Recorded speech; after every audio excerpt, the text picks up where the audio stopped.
Drugs మీదన ఎప్పటికప్పుడు follow up చేయడం కోసమని ఒక సంపూర్ణ వ్యవస్థకి రంగం సిద్ధమవుతోంది. నారా లోకేష్ ఆధ్వర్యంలో భేటీ జరిగింది. నిన్న చక్కటి ఆలోచన చేశారు. ఇందులో ఆంధ్రప్రదేశ్లో గంజాయి మాదక ద్రవ్యాల మీద ఉక్కుపాదం మోపేందుకు వీలుగా రాష్ట్ర స్థాయిలో యాంటీ నార్కోటిక్ టాస్క్ ఫోర్స్ జిల్లాకు ఒకటి చొప్పున మొత్తం 26 నార్కోటిక్స్ కంట్రోల్ సెల్స్ ఏర్పాటుకి ప్రిపేర్ అవుతున్నారు.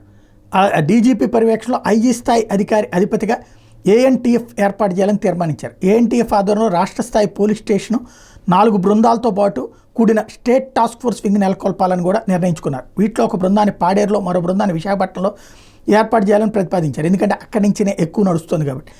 అదే సందర్భంలో రాష్ట్రంలో గంజాయి మాదక ద్రవ్యాల సమస్యలకు సంబంధించి పూర్తి స్థాయి ప్లాన్ చేయడం అన్నటువంటిదే ఇక్కడ కీలకం అవుతుంది.